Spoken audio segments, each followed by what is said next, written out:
Welcome to Nightlight. Step away from the mainstream and gather around as we enlighten the world and our realities and travel this cosmic journey we call life. Join us as we share with you and provide that beacon that can guide us all to a better way. Explore with us as we examine a metaphysical montage of spiritual insights, covering everything from the mundane to the magical, UFOs to unicorns, and everything in between. This is a time of awakening, of sharing and evolving, of spreading our wings and soaring on the cosmic breath of creation.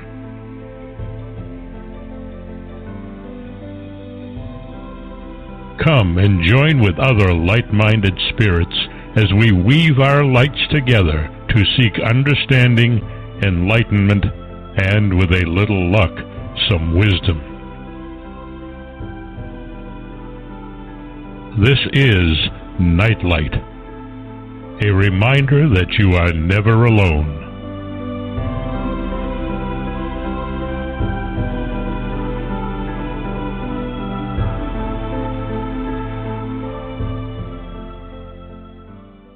Welcome to Nightlight, everybody. So glad you could make it with us tonight. First of all, I want to thank Ken Quiethawk for his amazing intro. His voice always amazes me. You can find him and his wife at nativestorytellers.com. Fabulous website. Native American storytellers have been, preserving history for generations, and it's an amazing, magical, wonderful way to learn history and mythology and mysticism and all sorts of wonderful things. So please check it out when you get a chance. Also, a simple, quick reminder that this is a very unusual week for us, and we'll be on again on Saturday at 3 p.m. So if it happens to be a rainy day, or if you happen to want to take a break from whatever you're doing, Saturday, 3 p.m. Nightlight, don't miss this show. It's another absolutely good one. But for tonight, Mark has amazing people here for us, and he is stretching our eclectiveness here with this show, and he's bringing on bunches and bunches of amazing people with different topics, and I'm always fascinated by the people that he brings in because they're always absolutely amazing, fascinating, and educational and insightful, also entertaining, which is the most important part, of course. So, Mark, welcome to tonight. Is eclectiveness even a word? It is now. Okay. I have my own little, addendum to the dictionary. Yeah. How's your week been so far? Well, aside from losing my voice last night, so I couldn't do my show, it's been just fabulous. Okay. Well, just take it easy. We have a couple very knowledgeable guests who are pretty much just going to take over for the next 2 hours, and I'm just excited to hear them. How should we get started? Like maybe with like a Alakazam, We Are Live, and when I think it's abracadabra, Alakazam. Oh, is that okay? Yeah. When we look at the pop culture of the early 20th century, and names like Jack London is called the Wild and come to mind, and the development of silent movies and Charlie Chaplin and Mary Pickford. Robert Frost was writing Stopping by the Woods on a Snowy Evening. Booth Tarkington won the Pulitzer Prize for The Magnificent Ambersons. But the name that stands above all these artists was Harry Houdini. And, pulling a Houdini has been a phrase used for about the last century, referring to escaping from difficult situation. It's used in Tony Carey's song, A Fine, Fine Day. Houdini's leather jacket drew a lot of attention when it was brought into the shop on Pawn Stars. There was the recent mini-series. What was it like? It was on back in, I think, January. Yeah, I saw a couple of them. They were fascinating shows. Yeah, what? And they were hosted by Houdini's great nephew, George Houdini, and they were examining the props and looking at how he did his stage acts. So to discuss Houdini's life and legacy, we have magicians, and Dorothy is also an escape artist. But our guests are also the curators of Scranton, Pennsylvania's Houdini Museum, and our guests are Dick Brookz and Dorothy Dietrich. So welcome, Dick and Dorothy. How are you two tonight? I'm swell. How are you? I'm fine. I'm fine too. Good. Glad you're able to join us tonight. It's just 2 days ago was Houdini's birthday, so what do you call it? Through serendipity, you're with us, just right after his birthday to give us an education on Harry's life. So maybe we should, since it's his birthday, maybe we should just start off with just a general biography of where Harry was born and how he ended up in Wisconsin. And Scranton. Yeah, and Scranton, we're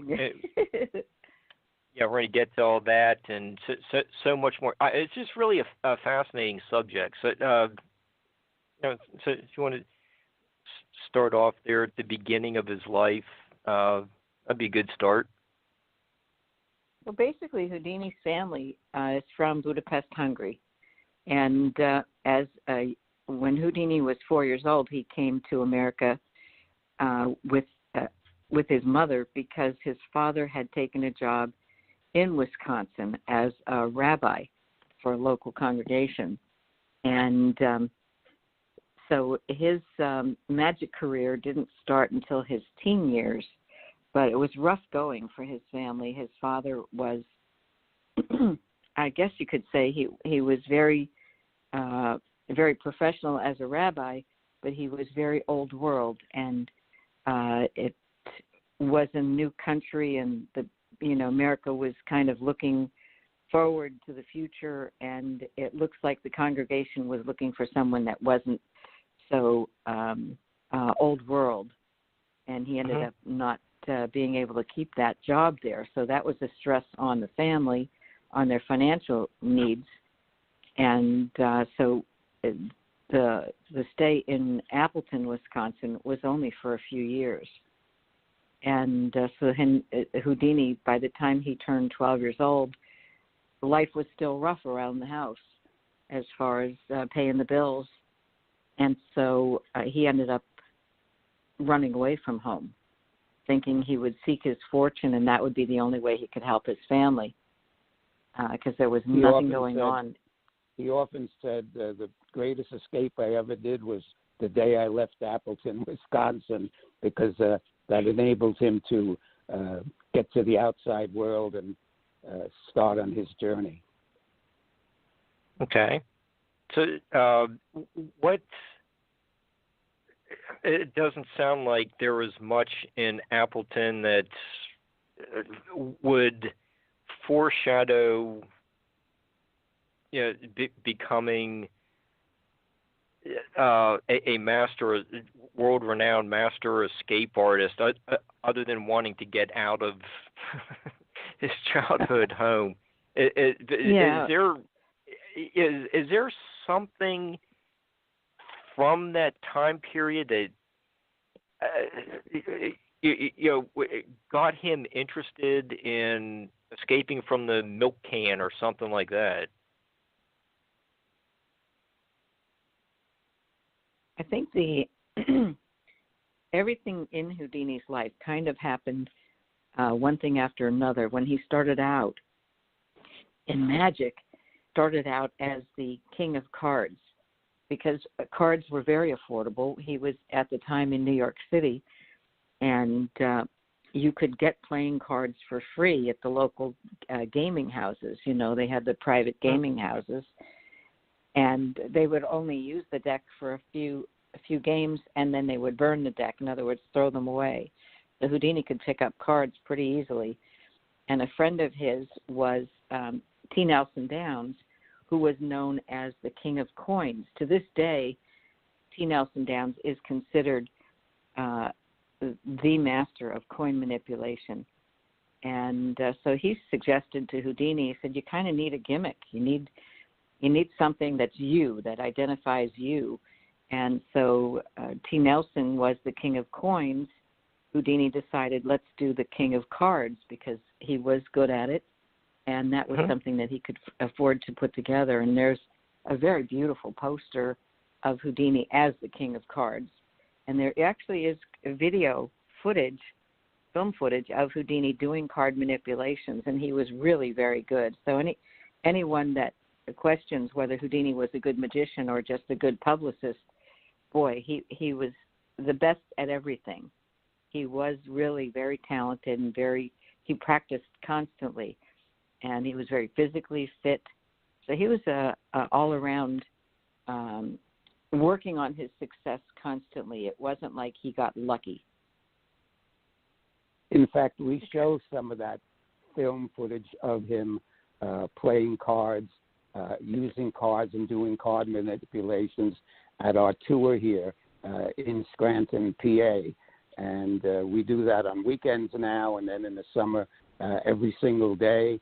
And we have the honor of being the only building in the world dedicated to Houdini.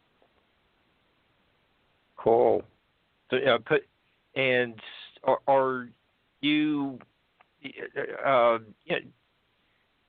What exit from Interstate 81 would you need to take to get to the basically museum? From anywhere you would go? Yeah, 81 is a very main highway. You go to exit 190 and make a left. And it doesn't matter which direction you're coming from, that exit you're going to make a left, whether you're coming from the north or south. And go exactly 2 miles, and we'll be on the right-hand side.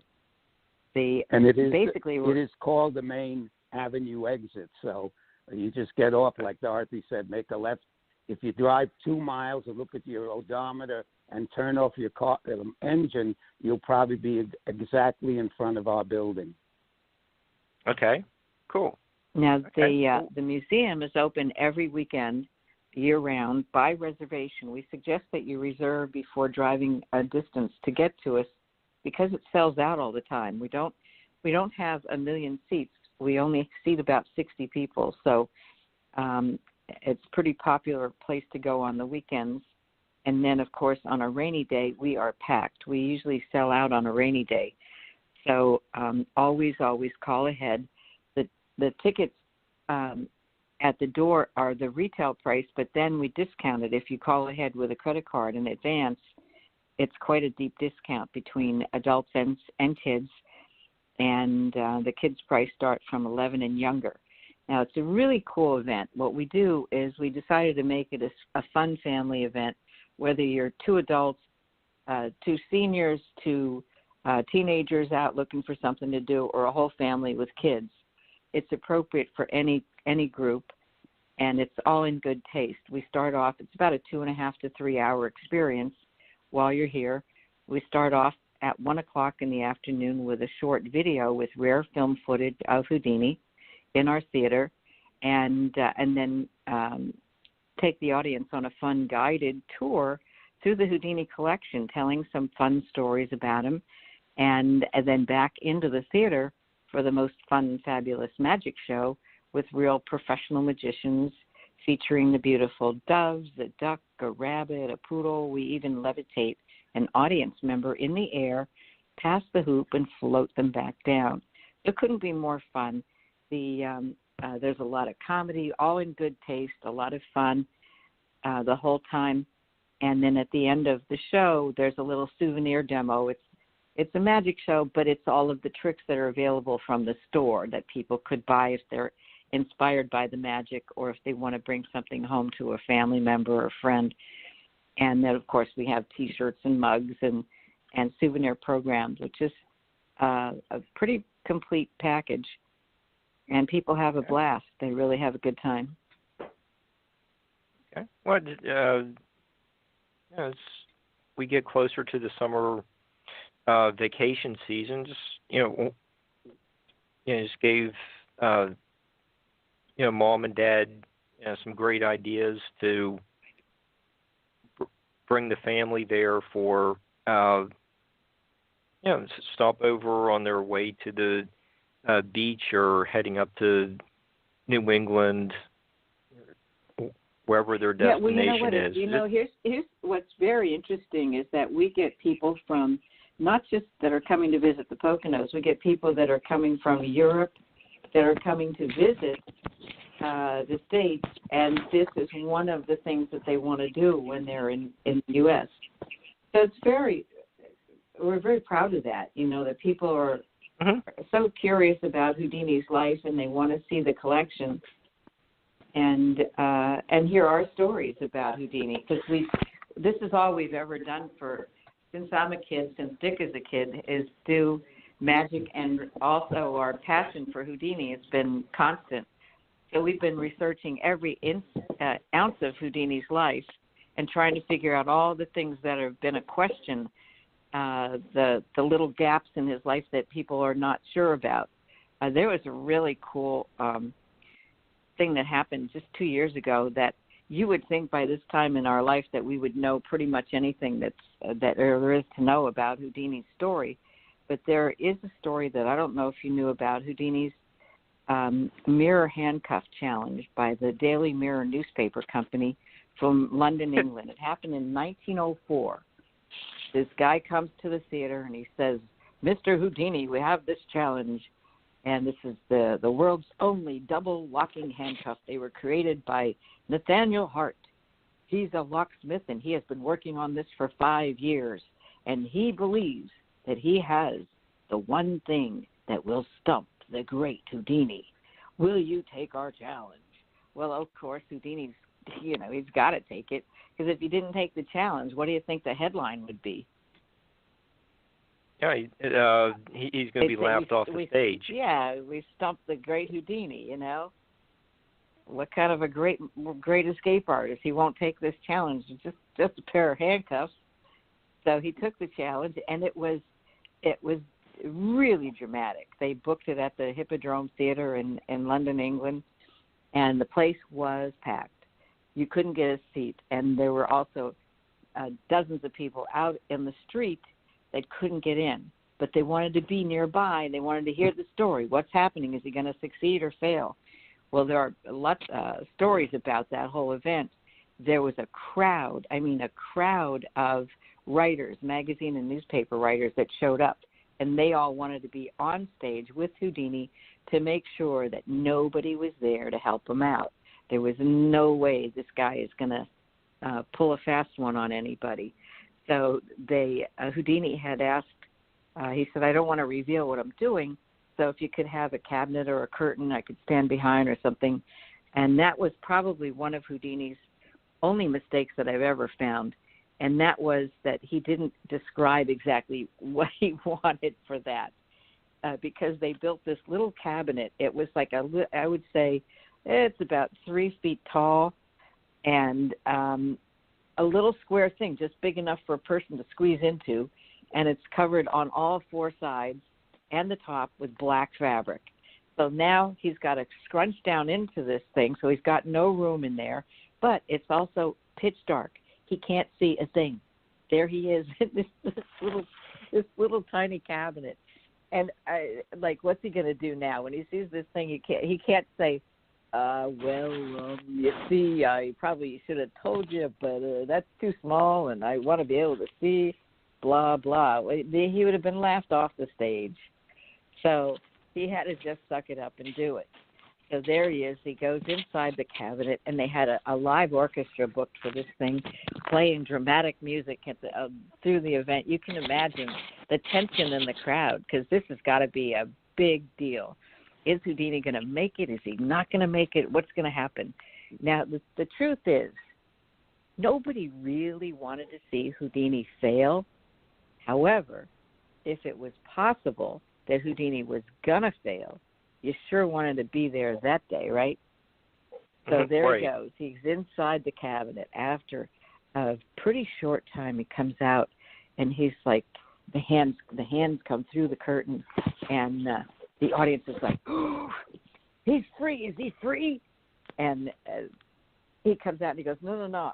I just have to stretch a minute. I broke my foot on this tour, so I just have to, just rearrange my feet and my legs to get some blood flowing over there. It's killing me. And so he stretches. He goes back in, and many minutes later, now he comes out again, and they're like, is he free? Is he free? No, he's not free. He says, and he's dripping wet. You can see he's like really sweating. And he says, I just need a glass of water. I feel like I'm going to pass out. It's very hot in there. Can I just get a glass of water? So now this whole committee of newspaper and magazine writers, they've got to decide. They've got to be the official committee to decide, what are we going to allow for this guy? Are we going to allow him to have a drink of water? And they kind of look at each other. What do you think? I don't know. What do you think? I don't know. It's a glass of water. What's the big deal? Give him a glass of water. One guy says, no, we shouldn't give him a glass of water. And you're like, why not? Well, what if there's something in it? Well, what could be in it? Well, acid? And it's like, no, if he drinks acid, he's going to die. No, there's nothing you can put in water that'll help you open a pair of handcuffs. Nothing. So they give him a glass of water. So he goes back inside, and the orchestra's playing again. And after many minutes more, he comes out again. And the audience is like, okay, what? And you can see Houdini's wife is backstage. She's pacing back and forth. And it's visibly noticeable that she is really nervous. She's a wreck. And she's trying to talk with his Houdini's assistants, and they will not let her or the assistants get anywhere near Houdini. You can be sure they're not going to let them help him out. So he comes out again, and she's looking, and no, he's not free. And she's like, I said, this is terrible. And so he says, listen, I just need a pillow for my knee. Can I get a pillow? I want to kind of lift the foot off the stage. My foot is killing me. If I could just get a pillow. And they're like, a pillow? I don't know. What do you think? Should we give him a pillow? I don't know. What do you think? I don't know. Should we give him a pillow? I'd just give him a pillow. I don't know. What if there's something in the pillow? What do you mean? What would be in a pillow? It's a pillow. Well, maybe somebody stuffed something in there to help him out. Well, check the pillow and then give him a pillow. So they decide, yep, give him a pillow. After many minutes more, he comes out another time, and he's still not free. His wife, she has had it. She's had it. She can't take it anymore. She's sobbing. She says, I can't take it anymore. And she leaves. The whole audience is like, oh, well, if she has no hope, there can't be much hope left, right? I mean, she knows the guy. She knows if it's possible or not possible. So she's going. So there's a guy in the crowd that goes, you can do this, Houdini. Keep going. And then the crowd starts roaring, yeah, do it, yeah. So, excuse me, Houdini goes back inside the cabinet with the pillow under his knees. And after many minutes more, it comes out another time, okay? Another time he's out. So they're like, okay, what? He says, could you take off the cuffs for a second so I can get, he is pale as could be. He is sweating. It's just awful. He's just really, you can see the man's exhausted, and off for a second so that I can just get the coat off and I'll go back in. You put the cuffs back on, I'll go back in. And they're like, what do you think? Should we take off the cuffs? I don't know. What do you think? I don't know. I don't think I want to take off the cuffs. He probably wants to just see how the lock works. I don't think we should. What do you think? I don't know. I'm not feeling good about this. I don't think we should take off the cuffs. So the one guy says, okay, Mr. Houdini, the only way we'll take off those cuffs is if you'll admit you're defeated. So he's like, ah. So he makes a big sigh, and then he reaches in his pocket to get his little pocket knife, and he flips the coat up over his head, and he starts ripping the coat to shreds. Okay, so now the coat is like shredded, and the crowd is going crazy. They're like, yeah, do it, yeah. So he's got the coat off. It's in shreds, and he goes back inside the cabinet. And finally, after an hour and 10 minutes, Houdini comes out, and he's got the cuffs free. The crowd roars. They roared a second time, and they roared a third time and scooped him up and carried him around the theater like a superhero and then out into the street to show the people outside, yes, he is the true king of handcuffs. So it was spectacular. You can imagine the buzz around town. And so now Houdini is the true king of handcuffs. So you would think that that would be the end of the story, wouldn't you? You would think, I would. But this is Houdini. You would think. But now, 2 years ago, there's an auction. And what is in the auction? It's a newspaper called the Tatler News. And it's from London, England, from 1904.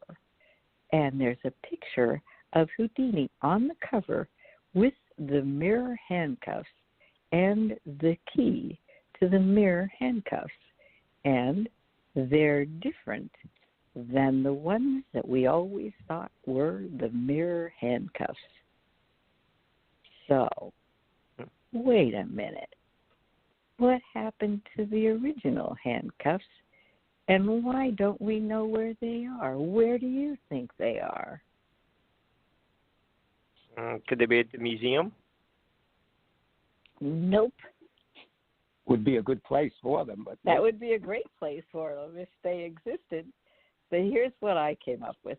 The funny thing is, when that happened, all over the internet, there were all these people that are Houdini fans and handcuff fans. They're all like, maybe it's that. Why? I don't know. Who do you think would have the original one? And they're like, in 1 hour, there was 385, what do you call it? Text in the one podcast.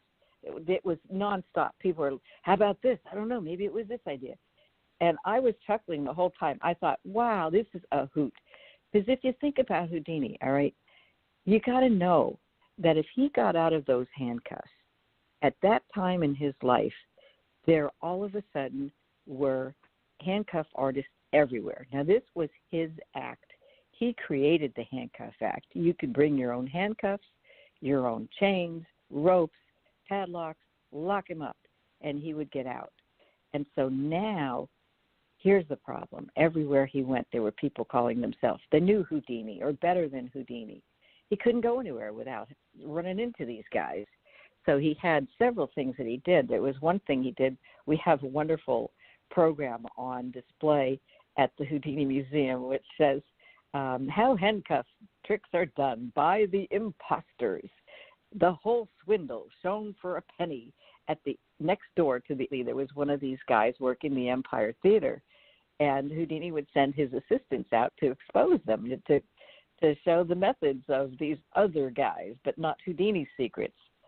So here's what Houdini probably felt at the time. What if one of these guys says to the Daily Mirror newspaper company, hey, you know what? It took Houdini an hour and 10 minutes to get out. I'll get out in half that time.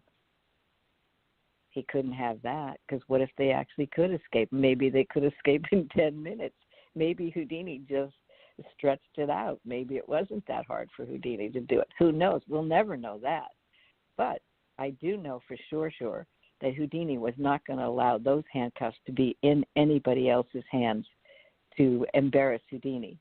So they are either at the bottom of the Thames River in London, or he melted them down and made a new pair that you can't get out of. And those are, so any cuffs that you see that are the mirror cuffs, they may be from Houdini's day or not, but they are probably not the actual original mirror cuffs that he got out of.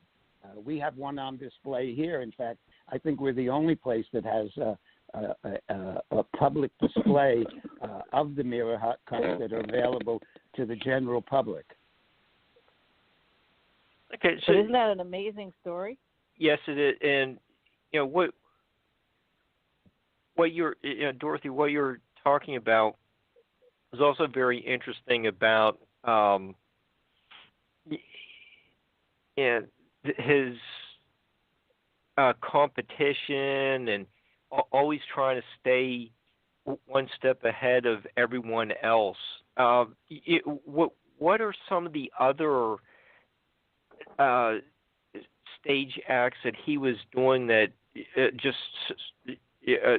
set him above everyone else? I'm looking at I'm at the museum right now, so I'm looking at the one artifact that we have, which is very cool. So in order to keep his place in the business, he decided to write a book called Handcuff Secrets. And in that book, he describes how to do the Handcuffs Act. And that was in 1910 that he published that. And the idea was that he was going to eliminate that competition. It was his act. Why shouldn't he produce it, and sell it? Mm-hmm. So now, you want to be a handcuff artist? Get the book, So that's good news and bad news. The bad news is now he's got to move on to something else. The Handcuff Act was pretty much done anyway because everybody was doing it.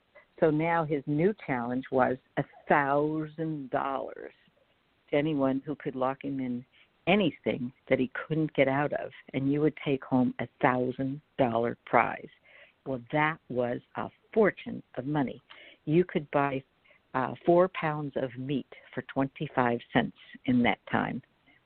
So that was a lot of money. That's why there are challenges all over the world. He had the milk can started where he could have dairy companies challenge him by building a giant milk can, and he would escape from it. There were dairies everywhere. That was how people got milk. Back in the early days, there was every place you went, they had their own dairy farms. And so this was a way for the dairy companies to promote their product. And so this was a win-win for Houdini and for the dairy companies. All of his challenges were so ingenious. The idea is when he came to town, he would accept so many challenges. If he's there for 5 days, he could accept 5 different challenges. Now, what challenges do you think he would accept? Do you think he would take the easiest, the most difficult? Give me an idea what you think he should do. It seems like he did enjoy the challenge. He just has a personality where it doesn't seem like it. He would just want to go for the easiest trick. But well, he went for the practical idea. Here's what he did. Okay. He took the challenge from the company that had the most employees, because now they're all going to manufacture this challenge. They're all going to buy tickets for themselves and their family. And the promotion of the day was handbills, little flyers that you would go all over town, wherever people gathered, and you would hand out your information. So that was like free publicity for Houdini. The employees of the people who were challenging Houdini would do all the publicity. So it wouldn't even be difficult to draw the crowd. It would be a sellout every time. And then if he was having a bad time selling tickets in a certain area, he would show up a day before and do a spectacular challenge outside. He would either hang out in front of the in town and do a straitjacket escape, or if it was a big city, he'd hang upside down off of the tallest building in town, and hopefully the newspaper building, because they're definitely going to do a story about it, and that would surely bring the crowd.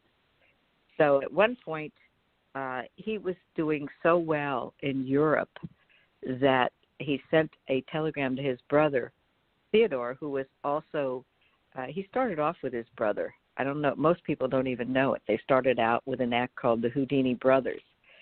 There was a young man Houdini started with before his brother got involved, but the two of them, Jack Heyman is the guy's name, and Jack got tired of the working so hard and not making it. He figured the act wasn't going anywhere, so then his brother Theodore took the place, and they became the Houdini Brothers until Houdini met Beatrice, and then she became the assistant. And his brother Hardin, Theodore, also known as Hardin, he then went out on his own with the same act, pretty much exactly the same act, and did shows separately.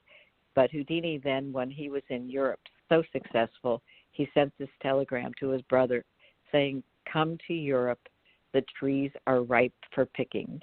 So there was enough work to share. Anytime Houdini was overbooked, his agent would recommend this other guy who's Hardin. This other guy, he does escapes. And they didn't tell anybody that they were brothers. They acted like competitors. And so that was a clever thing. But Houdini died in his brother's arms. And when they when he broke up with his brother because he got married to Bess, it really took one of the stunts that was his early stunt that is still being done today, which is called metamorphosis.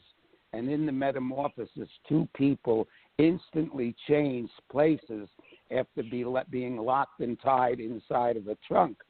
But the genius of it when he got married was that it was much more dramatic and much more visual for it to be a man and a woman who changed places instead of two men. So that was the first stunt that really got him major bookings into major places early in his career, just as he was starting to do the handcuff act. Okay, and Dick, that was all part of the vaudeville era, stage shows. Exactly. Yes, that was. Okay. Yeah. That's interesting. It's kind of. Actually, early on, before that period, they had the medicine shows, and that's where Houdini actually started, in the medicine shows. Where Dorothy, can you explain to him exactly what the medicine show was about? This was the most important guy in those early days of show business was the medicine man. And he would either bring a tent or he would book a big arena and have several stages around the perimeter. And so each act, he'd have hired several different acts. And each of the acts would perform on stage, and then the audience would shift to the next stage, to the next stage, to the next stage. And then at the end of all that, the medicine man would come out on stage, and he would sell this miracle cure, this magic elixir. This could cure anything, whatever you want, whatever you have. Do you have a backache, stomachache, whatever it is, it'll cure anything. And I thought, how in the heck?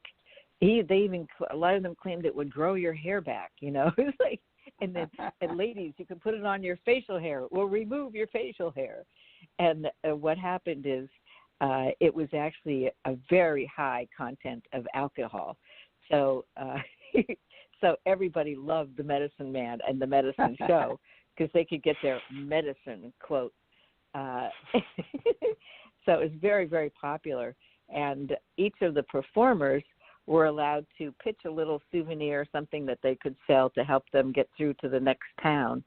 and a little extra money to spend. Houdini being a magician, he probably sold magic tricks or magic decks and gizmos and gadgets. Of course, all the acts would sell their souvenir photos and little doodads, So it was a very, very popular thing. The medicine man, if you look up on eBay, you'll see the old medicine bottles and some of the claims that they made. It's very laughable now, But we have a lot of the companies on TV, the pharmaceutical companies that pitch their stuff, and at the end of their pitch, they do the big long disclaimer. Ask your doctor, blah blah blah is right for you, and then they have this guy talking real fast. This could cause all the side effects. Yeah, could sudden death. Some of the side effects could be sudden death. Well, geez, okay, I'm out. It could cause sudden death. You could be one of the 5% or the 1.1% that has the sudden death thing. Well, I think I'll stay away from that one. This is just a wonderful recreation of like the medicine shows going into vaudeville and a performer just being a solo act. That's what what a lot of people may not realize what vaudeville was. If you're young, you have no idea how wonderful this thing was. It would be a whole cadre of performers. It could be anywhere from 5 to 10 acts on one stage, like one after another, after another, after another. Singers, dancers, jugglers, comedians, people doing skits, and of course magic and Houdini, the escape man, as well as his magic show. And it was very, very successful, very popular. Martin Beck was a big producer, and when he saw Houdini, it irked him because there is Martin Beck. He's this big deal producer. He's got shows all over the country, and he goes to the newspaper each day to try and see if his show gets mentioned in the paper. And there's this guy, Houdini. They're talking about Houdini. That's not one of his acts. And he's like, who is this guy? So he goes to check out his show, and he told Houdini at the time, your act is great, but I can get a magician, but this thing you do with that metamorphosis, that escape thing, and he called it an escape thing. He said, that's something that we should work on that more. And so he ended up booking Houdini more for escapes. He sent in his own pair of handcuffs one night, and when Houdini got out of them, he decided he would book him around the world. Okay, so was that a moment when Houdini went from just a regional performer to yes, really becoming internationally renowned? Yeah, absolutely. That was a transitional moment then. Okay. Yes, it was life-changing. He was making like $25 a week, which was average pay in the day. It was good pay. And then Martin Beck offered him $60 a week, which was tremendous. And then Houdini realized how successful he was for Martin Beck, and he asked for $90 and more, and to the point where at some point Houdini decided, you know what, they're coming to see me. When they book me on this thing, the audience is looking for me. So he decided that he would up his game a little bit and took a chance. He said, you know what, don't give me any more raises. Just give me a percentage of what money comes in, and I'll make sure the ticket sales are there. So he was more than willing to do this spectacular thing outside the theater to draw tickets, and it was a win-win for everybody. He was making money, the producers were making money, the theater made money, and the audience loved it. And his wife was his assistant at the beginning, and Jim Collins became more of a permanent assistant. Yeah, well, his assistants were with him his whole career. Jim Collins and I'm drawing a blank. Kukl. Yeah, Franz Kukl. Franz Kukl. They absolutely were committed to Houdini. They loved being a part of it, and it was a team that was immovable. They were the best together, and you would never get a secret out of any of them about how Houdini's doing this or that. They were totally committed to the whole thing, and he couldn't have found better assistants. Well, that's and they were traveling all around the world with him at this time too. Okay. And let's see where did Harry get the stage name Harry Houdini? As a kid, when he was studying magic, he read a book about Houdin. Robert Houdin was the most popular magician at the time, and it's not even a name that anybody today even heard of.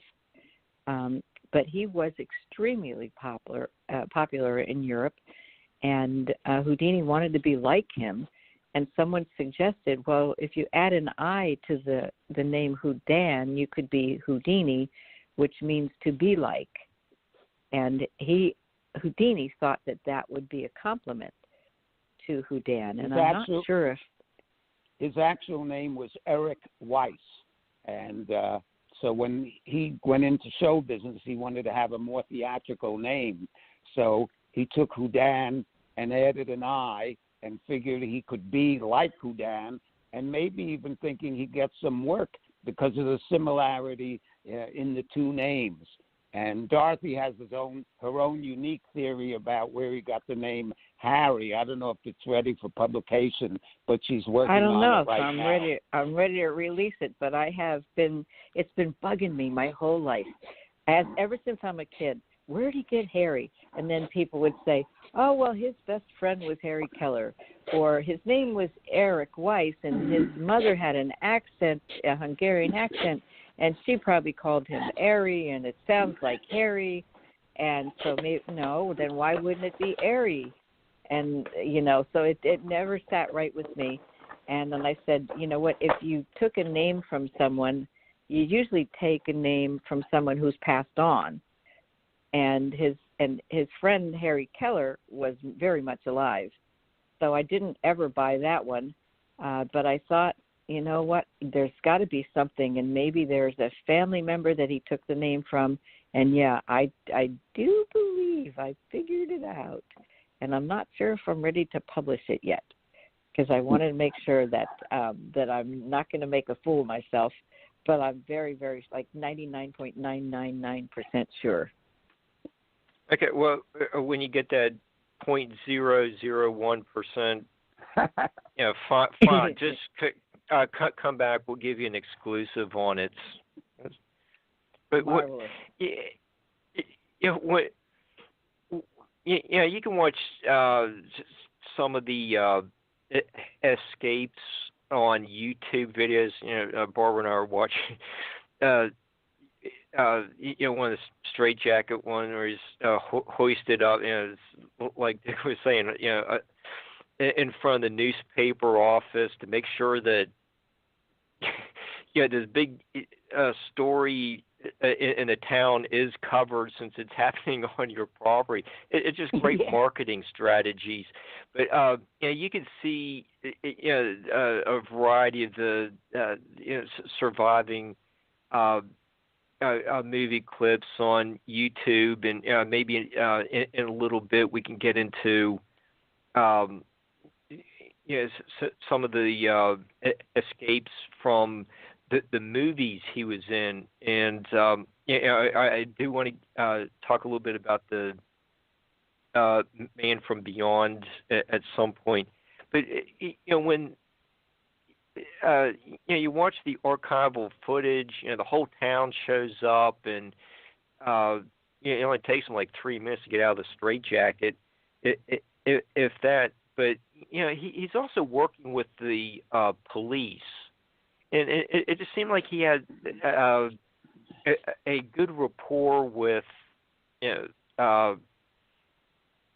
town officials. The audience really seemed to that's a really big plus with Houdini was that he was very personable and very charming. He was a good-looking guy, and a lot of his escapes he would do in just a little skimpy swimsuit, kind of little tiny tank, just barely covering himself up. And in some cases, he was even advertising that he would do it totally naked.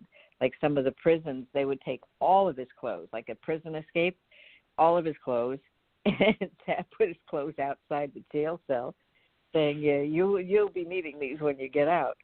And so that was probably pretty cool for the period, because people were very modest back then. And so I would say that was kind of another piece of interest, that drew people to Houdini, that there he is, this wild and crazy guy that is doing impossible things without anything on, like with no clothes on. And I'm sure that the gals wanted to get a peek at that guy anyway, because he was pretty buff. It looks like from a lot of the photos that he did have a exercise regimen. Harry really wasn't very tall man. No, actually, yeah. People were shorter in the time, though. He was 5'5", but people weren't very tall like we are now, and that's probably because they didn't have all of the things the additives that have been put in our food for decades. That could be the cause of some of that. The growth hormones and all that they put in our beef and food. And I think that had a lot to do with it. But regardless of his size, I think he was, in some cases, a little insecure about being in pictures next to tall people. Like his Downs, there is a picture of him standing next to T. Nelson Downs, and Houdini decided to do it. There's like a little slope there. So Houdini stands a little bit up on the slope and on his tiptoes, which is so comical to see. He probably thought the photographer was taking the shot from the waist up or something, But there he is on his tiptoes and like putting his elbow on his friend's shoulder, to try to look like they were head to head. And the height. And we have that particular picture on display at the museum in the history room, because we have one display devoted to Houdini and to T. Nelson Downs, because he was the one actually that told Houdini, go to Europe. I became a star in Europe. So that was one of the things that made Houdini want to go to Europe. And that's that where was life-changing. He challenged. Beck sent him there, and he challenged Scotland Yard, and he would challenge police. And he always had good relationships with the police. And also, anytime he would visit a new town, especially in Europe, he would go visit every locksmith in the town. And because he knew so much about American locks, he would tell them what he knew, but also they knew about European locks, which Houdini quickly had to educate himself about, because there were locks that probably Houdini had never seen in the United States, and he knew he would have to confront those locks as he traveled to Russia, to Germany, to France, to England, and he had to surpass and beat any of those challenges that he might confront. Yeah, and Dorothy was telling us a little bit about conditioning of his body, and he was just what she said, a buff guy, but he also had to train himself mentally to do some of these stunts on stage, like being submerged upside down, and when we first started the show, we were talking about the recreation of these stunts for the mini series that aired a couple months ago, and Harry's just not just getting dunked in a pool, and he had to mentally prepare himself for the disorientation, possibly water going up his nose. There was a lot of preparation to his stage shows. Can you tell us a little bit about that? Yes, he was a terrific athlete. As a teenager, he used to swim up and down the East River because they lived on in Manhattan. I don't know if you could do that now with all the pollution, but he would swim up and down the East River. He was also a track star. He won medals for track and field and running. He was an amateur boxer. He was very, very physically fit, and he kept that up even to the end of his life. When he lived on the Upper West Side, he would jog around Central Park. So he was a fabulous athlete and kept that up.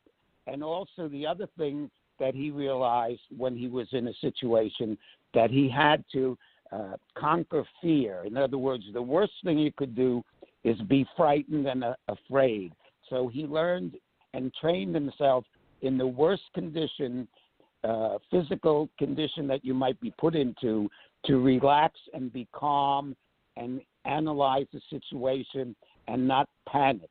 And that was one of the keys to his success. Wow. It's just seeing the stunts done on that mini series. There just seems like he almost had to put himself into like a army boot camp frame of mind to accomplish these tasks. It's Absolutely. just very, Absolutely. I cannot imagine Houdini going into a water tank. Can you imagine this great athlete and performer and entertainer going into a water tank and putting nose plugs on like you see magicians do today? It would be laughable. No. Houdini was able to do these things without even a set of nose plugs to help him out.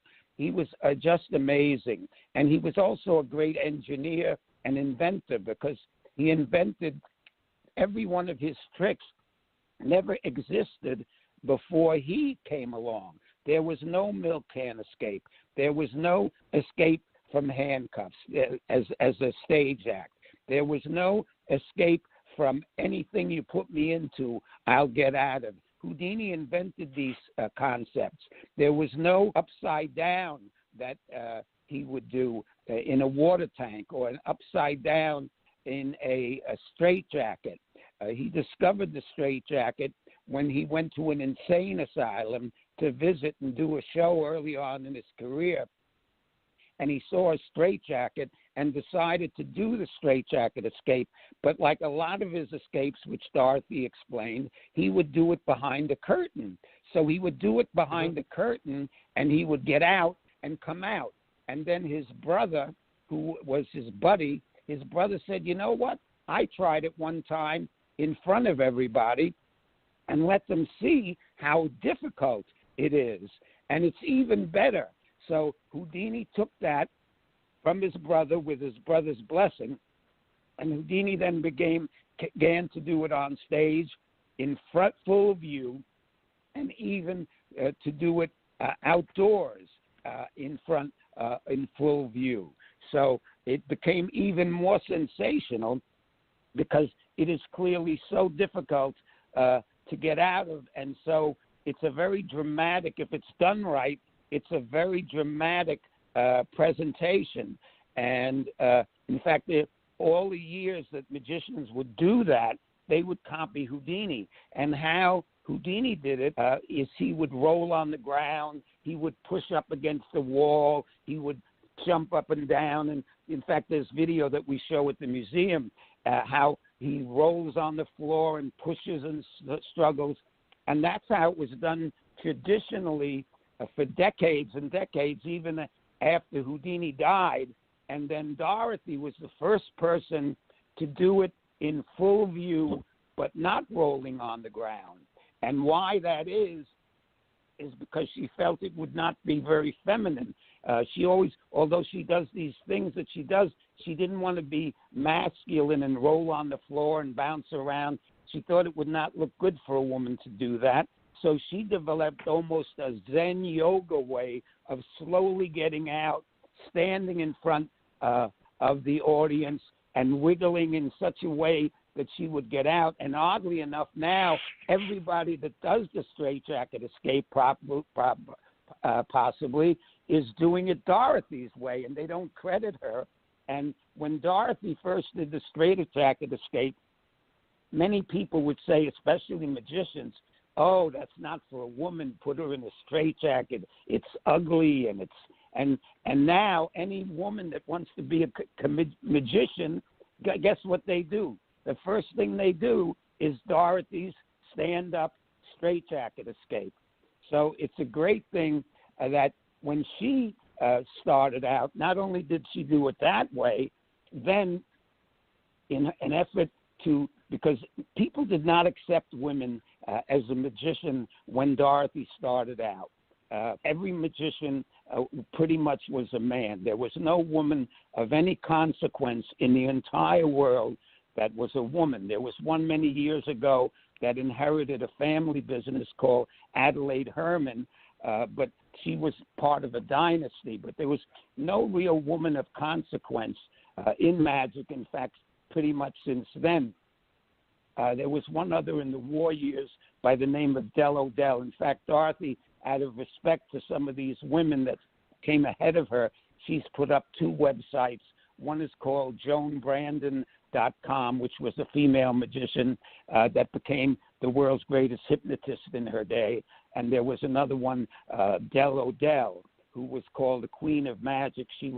They were both like in the 40s, but then there were no magicians, female magicians, to come along.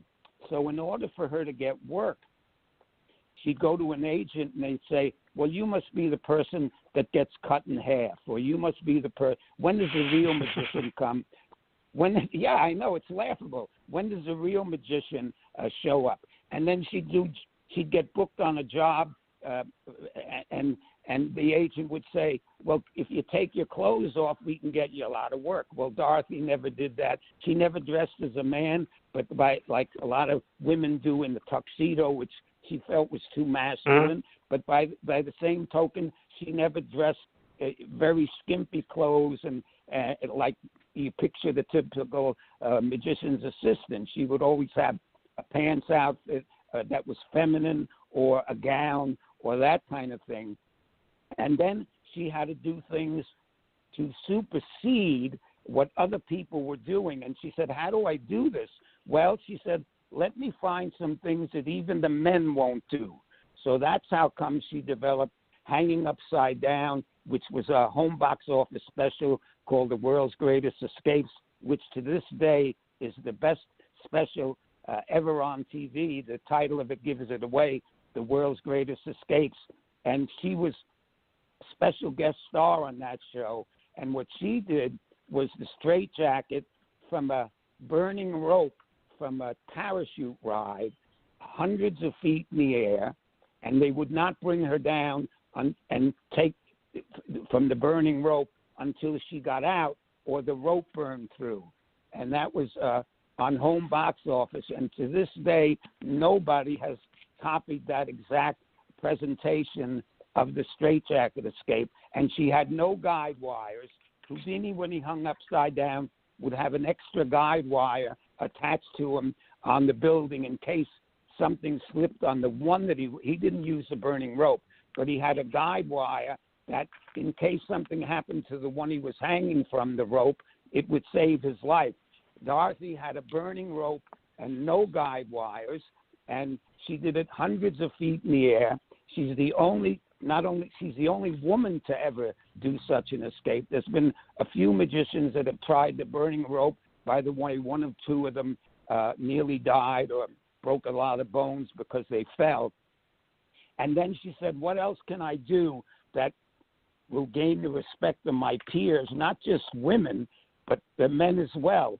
So she became the first and only woman in history, even today, to do the bullet catch, where she would catch a bullet in her mouth. And she's done it several times under challenge conditions where the committee would buy the bullets. They would bring them under guard so that nobody could tamper with them, and they would bring them, and then they get a marksman to fire, and it would always be pretty much point blank, but between her and the rifleman would be a sheet of glass, which again could be inspected or brought in by the committee, a sheet of glass to show the bullet as it goes through, and she catches it. And she's done that several times. And again, no woman on earth has ever done that particular stunt. So that's why she's actually becoming a legendary figure in the magic profession. Yeah, you aren't going to see me doing that or being hung upside down 200 feet in a straitjacket either. So, Dorothy, I don't know how you do that. It was, you can still see the videos on YouTube. And what Tony Curtis is the host of that show. Yes. So you're working with him. He's narrating what's going on while you get hoisted with the flaming rope, and it's just compelling watching. I'll tell you what, I did it, but it's hard for me to watch it. It is hard for me to watch it. I'm like, it's in my throat for a few seconds, and I'm like, well, we already know you're okay. You're going to be fine. But it is really very dramatic to watch. That one was awesome. I think, sadly, some of the escapes that I did, I don't have on video. There was one I did at Roosevelt Stadium, and they had a crane. They said, how big of a crane do you want? And I said, well, however big you want it to be. I mean, you got to make sure that it's tall enough that I'm hanging off the ground. You know, if the crane is too small, I won't. You know, you've got to have a rope. I'm going to be hanging from the rope and then hanging from a piece of chain so that the chain, that your crane doesn't start on fire. You've got to have a little bit of space there. So you've got to have like 10 feet between me and the rope. And get the highest one you can. So with a 300-foot crane, 300 feet. I didn't know they got that big. So it was pretty dramatic, needless to say. Yeah. Go ahead, Dick. Yeah, and some of the things she's done in her show, because there's it's a competitive field, she doesn't put all of her routines on YouTube, because what happens is the next week there'll be 10 girls wanting to be magicians, copying her lines and her jokes and her routines. For instance, she does a routine where she says for 100 years men have been sawing and cutting women in half, and now I think it's time for women to cut men in half. And the whole audience cheers and goes crazy. And she did that on the Tom Snyder show, and she also did it with Robert Klein on one of the Robert Klein television specials when he was on. She cut him in half on TV, and we have that on video, and people say, well, why don't you put that up?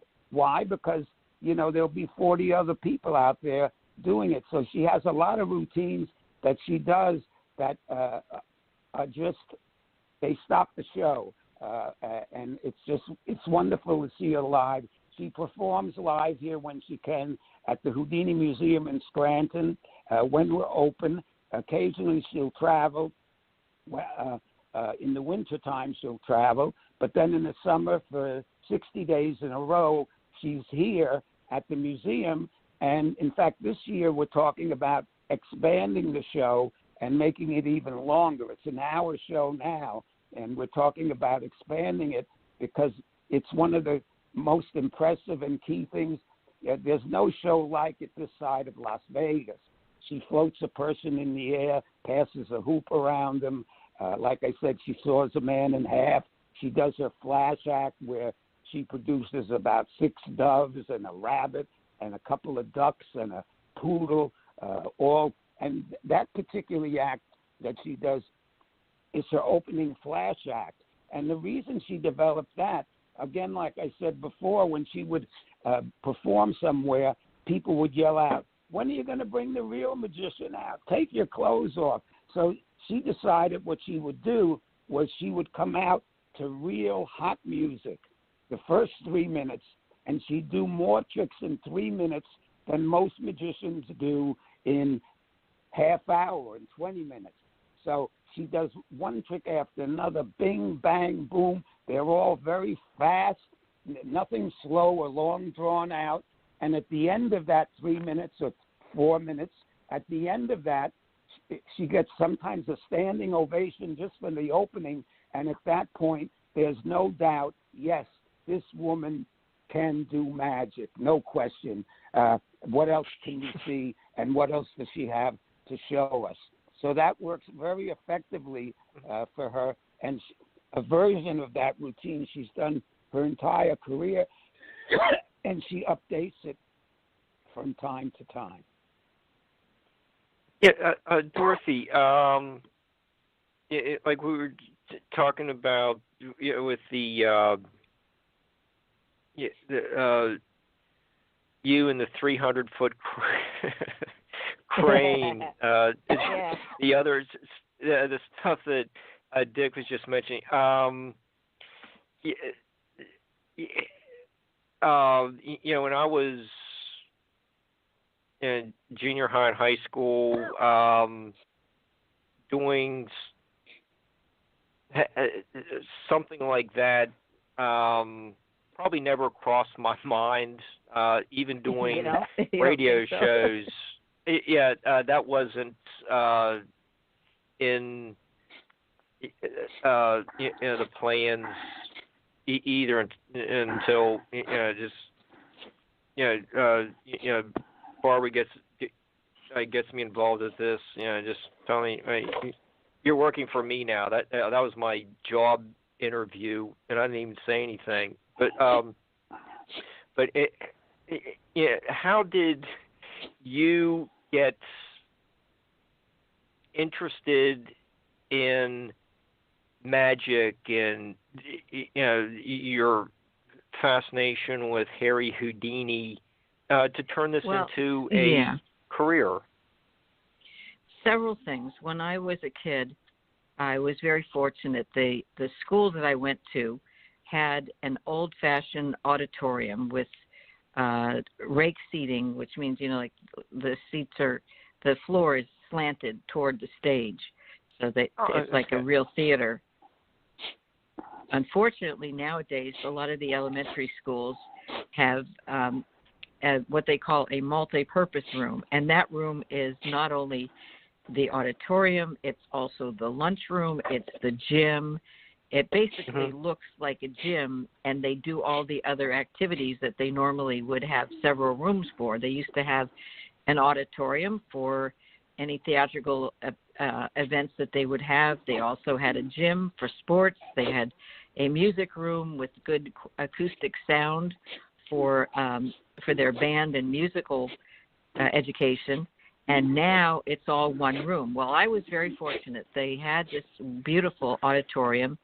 They had a stage with a red curtain on stage, beautifully lit with red lighting. You can imagine how dreamy it was with the red lights on the red stage, red curtain, and it just, honest to goodness, it just took you to another place. It was so, I've never seen anything like that. And I was a poor kid, so I wasn't like a kid that was going to theaters or anything. I never had even been in an actual real theater at that point. And I was just blown away. I thought, how fabulous is this? And then the principal came up on the stage and said that we are presenting a very important person here today. We're going to have a magician. And I didn't have a clue what he was talking about. And then the show began. This guy comes out on stage, and he's doing one trick after another, and it was amazing. It was amazing. I was totally blown away, and it didn't take long. It was like a few seconds before I started realizing, holy cow, this is the entire crowd is mesmerized by this guy. He is giving everybody here a gift, and I couldn't figure out what this gift was, but I knew it was like something special that is not normal. This isn't just like normal everyday stuff. And I didn't realize until much later that the gift that a magician gives the audience is that feeling of wonder. When they take you away and you don't have a clue what they're doing or what is going on. It is just, everything they're doing is impossible. They make impossible possible. Not only possible, he's doing it. And I thought, instantly, if this guy gets paid to do this, this is who I want to be. I want to be this guy. I want to be giving these gifts to people. I want to bring people to this kind of feeling. And this, I mean, it's a feeling when you're watching somebody do the impossible, right? I mean, if you think about it, it's amazing. And who doesn't want to be amazed? So I said to my teacher, what is that, and is that something that people get paid to do? And so they directed me to the library and said, why don't you go look it up, and see what you can find out. So I got a book about magic, and it was called Houdini on Magic. And it was written by a gentleman that didn't meet until later, who his name was Walter B. Gibson, who I don't know if you know that name, but he was the person who wrote the Shadow series. Who knows what evil lurks in the hearts of men? The Shadow knows. And so now that's good enough. But here's what happened is when I put together an act, and I thought, well, I had to leave home. I didn't really feel that I had a choice. My father was not a good person. He was a worthless alcoholic. He beat my mom and the kids, and I felt totally hopeless, helpless, and I thought, I can't stay here any longer. I'm not living. This is killing me, and if he doesn't kill me, he's killing me on the inside if he doesn't physically kill me. And I thought, I just have to go. The only way I can help my mom is if I just get out of here. So I had, since I was a little kid, started raising money so that I wasn't going to be a beggar when I left home. I knew that I had to have some kind of big amount of cash, and I didn't know what big is. I didn't have a clue what everything costs, but I figured if I have enough money, then I can be independent, and I don't have to be desperate. I don't ever want to be desperate. And so if I saw somebody doing any kind of chores, I had my little magic act together, but basically that was pretty tough because I'm not a booker. I didn't have a clue how to do it. So I ended up doing a lot of shows and asked people, well, just give me whatever you think, just give me a few bucks. And but if I saw someone raking leaves, I'd say, oh, geez, I am so good at raking leaves. If you let me do it, I'm not kidding. You're going to be so happy. Just give me whatever you think you can afford. And so I did that. I'd say, oh, geez, I'm such a good painter. Let me finish that for you. You won't believe how good it's going to look. And every time I would say, just pay me what you think you can afford. And they'd always give me more money than I thought I would have asked, And so when I got $3,000 saved up, and that's even after my father had stolen my money because he thought, he said, kids don't need any money. Why do you have money? You don't need money. You need to steal my money. And he would drink the money too. So my girlfriend's older brother was very, very happy. He was bragging all over the place that he's going to New York City to drive this sports car, a little red sports car, for one of the local car dealers that wants to sell it in the city.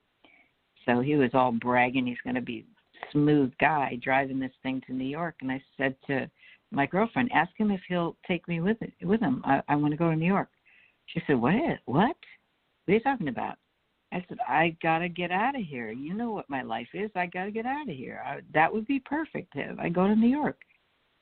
She said, well, what are you going to do in New York? I said, I don't know. I'm not going to be here. That's what I'm going to be doing in New York. Something. I'll get a career. I'll get a life. And so she asked him, and he said, yeah, I could use some company on the ride. So little did he know, I'm like really way underage. He should never have done that. But he did, and he never asked me, what are you going to do when you get there? He never, it was like really funny. Wasn't even curious. So then we get to New York, and he says, what are you going to do? I said, well, I got to find a place to live. So I said, well, how are you going to do that? And he's like, oh, come on. I said, I'm going to get the newspaper and see who's got something to rent. I got to rent a place to live. So I got to the newsstand, which is one on every 2 blocks. And so I get to the newsstand, and there's this newspaper called Show Business Newspaper. And I thought, wow, man, this couldn't be any easier. And so I go to the back of the newspaper, and there's an ad that 3 gals are looking for another gal to share their apartment with, and my share of the rent would be $150 a month. Yes, this is doable. I can do this. I don't have to be a beggar. I can be who I want to be. I can just be whoever I want to be. I don't have to go get a job while I'm trying to be a magician. I can just hold out and, paying the rent, and I don't need much. So I went to the grocery store and tried to figure out, all right, so how much does everything cost? And I found they had a package of frozen waffles. They were 4 packs for $1, and there were 8 waffles in a pack. And I thought, whew, I can live on waffles. I love waffles.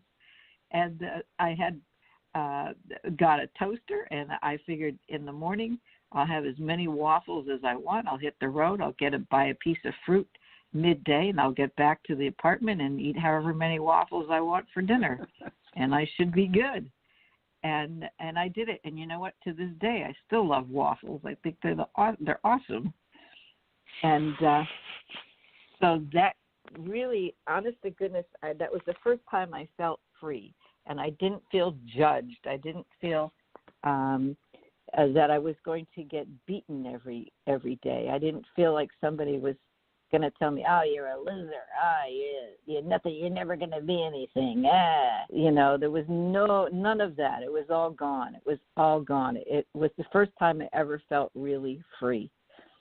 And so the good thing is, lots of good things. The gals that I was staying with were all in show business, or they wanted to be, And so they kind of taught me the ropes. They said, well, you need a resume. You need pictures and resume. And I said, oh, well, where do I get all of that? And so they helped me put together the resume. And I feel bad that I don't have a copy of that original resume because they pretty much put it all together. I said, well, what do you say in the resume? And they said, well, the places you've worked, the things you've done. And I was like, okay, I did. There's nothing. I got nothing to tell. They said, you just make it up. They don't read it. And so I said, okay. So they made up a whole bunch of stuff that I was doing and did. And when we go to the agents, they have a thing called go-sees. You have to go see the agent. And so there was a whole flock of agents that were in that, bookings, society bookings and, parties for society groups. And so you'd go every day to a different town where these agents' offices are. And you show up, you wait in the office, and they call you in, and you chit-chat. And then they say, well, do you have a picture and resume? Oh, yes, here we go. And then they take the picture and the resume, and you don't know what they do with it, but every time you go back, they ask you for another picture and resume. So one could assume that they don't really hold on to them unless they really, really want you. And so you go through a whole lot of them by the time. And then at some point I was like, do you really need the envelope? Because I figured maybe I don't have to buy envelopes. The guy's just going to put it, he's just going to put it in the garbage. I don't think they're keeping these things. And so, yeah, I got so many agents that their main interest was they'd say things like, hey, you're a beautiful gal, you should be in porn. You should do porn. You should take your clothes off. You'll make a lot of money. I'm not kidding. More money than you ever imagined. You make a lot. You'd be working day and night. And I said, well, I really don't want to work day and night. I really would like to make a lot of money, but not taking my clothes off because someday I might become a mom or a grandmom, and I wouldn't want those pictures to show up or those videos to show up and people to be embarrassed that this was me. So, yeah, that's not going to happen. You're interested in, then we can't work together. And that would be sad because I really am very talented. And so I kind of never closed doors. That was my thing. Don't close doors. If somebody acts like a jerk, that's them. You don't have to be a jerk back. Just let them be whoever they are and just try to be yourself, whatever yourself is. And I just wanted to have a good self-image that I could be proud of. And I decided really early on I want to be a role model. I don't want to be caught doing something that, I was young, I didn't know any better. How a lot of the people in show business, they're like, oh, well, yeah. And you find these nude pictures of, we even have nude pictures of the First Lady. Oh, well, oops. All right. Yeah, you have, Dorothy, you have a empowering story. I think a couple weeks ago when, we had Benny as our guest. She was also displaying being another great role model.